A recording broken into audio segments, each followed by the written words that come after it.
Every generation expands its definition of equality.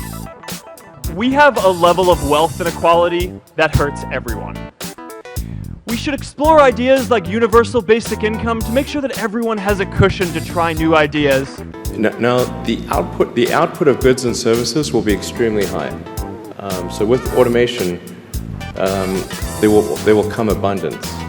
And I think ultimately we will have to have some kind of universal basic income. I don't think we're going to have a choice.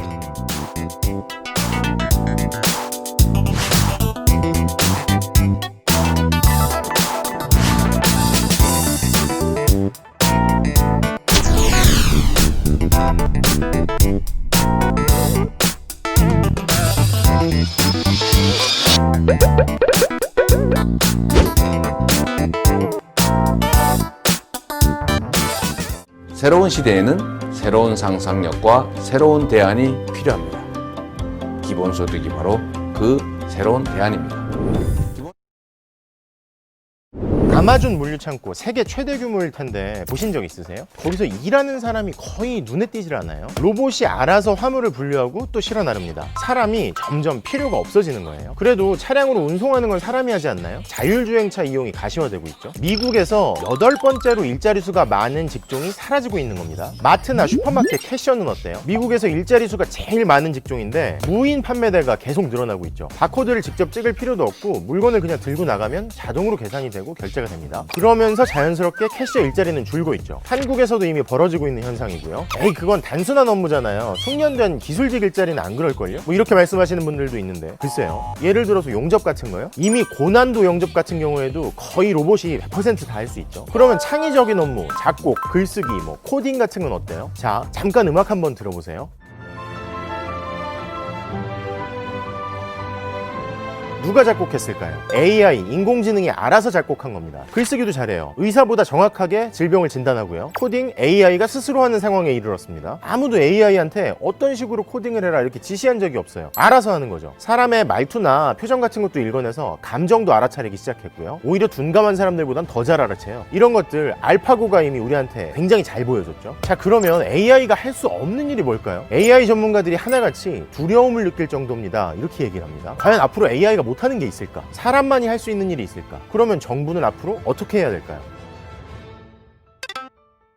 세계 최고의 AI 기술 가진 업체들이 어딜까요? 구글, 그리고 테슬라의 일론 머스크, 아마존의 제프 베조스가 투자한 기업들이에요. 이 사람들이 괜히 거기 투자하겠어요? 그게 돈이 되는 거니까 그 길목을 딱 지키고 있는 거죠. 자, 그러면 어떤 일자리부터 사라질까요? 자율주행차처럼 당장 돈이 되는 분야부터 AI가 개입하기 시작할 겁니다. 그리고 인건비 등의 비용이 많이 드는 분야부터겠죠. 아까 말씀드린 일론 머스크, 제프 베조스, 마이크로소프트의 빌 게이츠, 트위터의 잭 도시, 그리고 페이스북의 마크 저커버그, 이런 사람들이 인간의 일자리는 계속 줄어들 거다. 결국 대부분의 사람들은 돈이 별로 안 되는 질이 낮은 수준의 일자리에만 종사하게 될 거다. AI를 써봤자 당장 효용이 없는 일자리를 말하는 거겠죠. 그렇기 때문에 정부가 어느 정도의 가처분 소득을 보장해주지 않으면 안 될 거다라고 세계 최고의 부자들이 우리로 치면 기본소득이 필요하다 이렇게 말하는 이유가 있는 거죠. 근데 이렇게 생각보다 진짜 돈이 많은 부자들은 기본소득이라는 개념에 호기심을 갖고 찬성하는 경우가 덜어 있습니다. 왜 그럴까요? 사람들한테 일자리가 없고 쓸 돈도 없어지면 이렇게 가다가는 자본주의 시스템 자체가 파괴될 수도 있다. 그러면 자기들도 파국을 맞을 수밖에 없는 거니까요. 저성장 사회에서는 소비 자체를 늘리기 위해서 모든 사람들에게 쓸 돈이 필요하다는 거죠. 세계 최고의 부자들이 기본소득이라는 걸 얘기할 때 그 초점은요, 복지 향상에도 있겠지만 주로 경제에 가 있는 겁니다. 아니 근데 그렇게 돈 많이 번 사람들이라고 해도 그 사람들이 경제학을 알아요? 정치를 알아요? 이렇게 말하실 수도 있는데 재밌는 게 여야는 물론이고요, 보수와 진보 진영을 가리지 않고 심지어 경제학 박사까지 한 분들이 기본소득의 필요성을 말하고 있죠. 세상이 너무 급격하게 바뀌고 있어서 기본소득이라는 개념이 자본주의에 대치되는 시장 경제에 반하는 개념이 아니라는 거죠. 왜 과거에 산업혁명이 시작되고 영국의 노동자들이 기계가 사람의 일자리를 없앤다 그래서 기계를 때려 부수는 일들이 있었잖아요. 물론 산업혁명 이후에 그 전에는 없던 새로운 일자리들이 생겨나기는 했지만 그 사이에 과도기란 게 있었죠.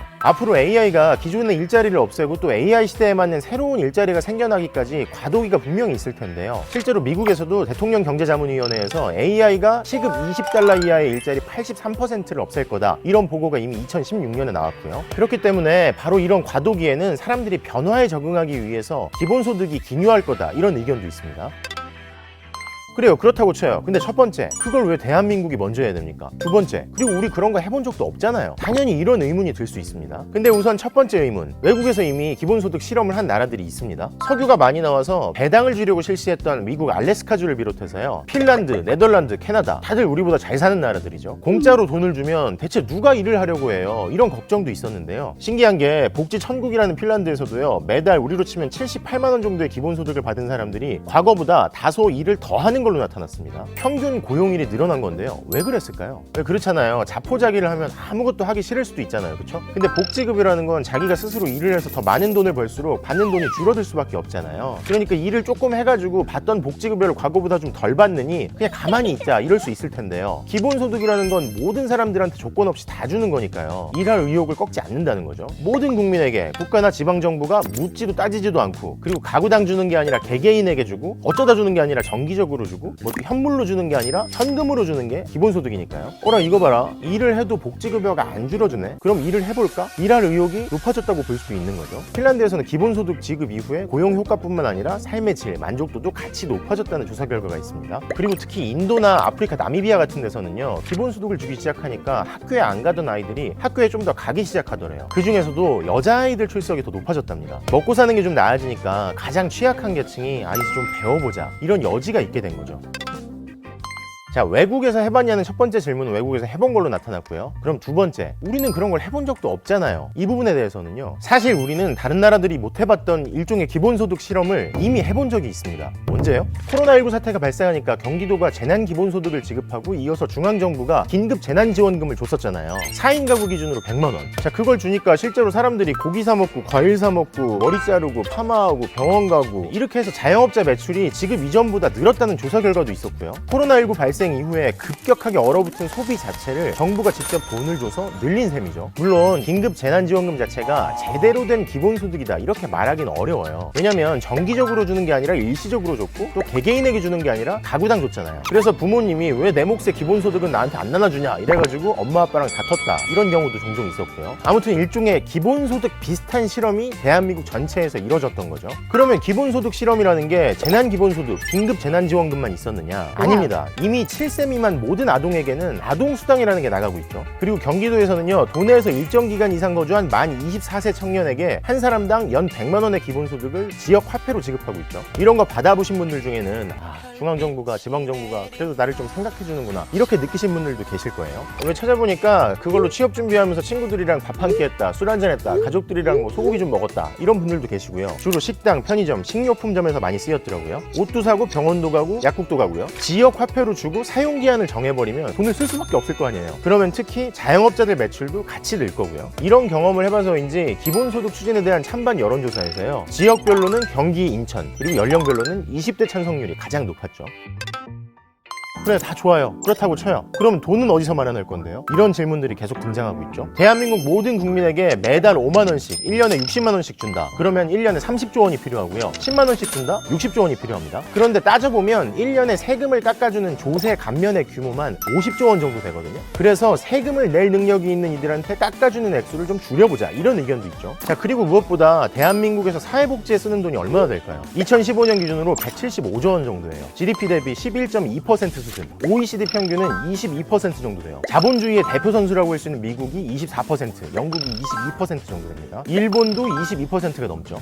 사회복지 지출이 계속 늘어날 텐데요. 이렇게 늘어나는 지출에서 기본소득 재원을 마련한다면 크게 무리가 없을 거라는 의견도 있습니다. 그러면 지금 제공하는 각종 복지 혜택을 줄이지 않고도 기본소득을 실시해 볼 수 있다, 이런 의견이죠. 물론 1인당 지급하는 기본소득을 이보다 높이기 위해서는 사람과 같은 일을 하는 로봇한테 로봇세를 걷어야 한다는 의견도 있고요. 탄소세, 데이터세, 토지보유세 같이 모두가 공유하는 자원을 바탕으로 생기는 이익에 대해서 새롭게 과세해야 된다, 이런 의견도 있습니다. 코로나19 사태 이후에 한국과 미국 코로나 환자 치료비가 비교되면서 화제가 됐잖아요. 근데 옛날에도 대한민국에 잘하는 국민건강보험을 도입하는데 반대의 목소리가 많았고요. 과거에 산업혁명 이후에 사회보장제도라는 걸 처음 독일에서 도입할 때도요, 그러면 사람들이 일을 안 할 거다, 이런 식의 반대가 많았습니다. 하지만 지금은 사회보장제도가 사람들의 삶의 질을 낮게 하는데 아주 기묘했다, 이런 평가가 많죠.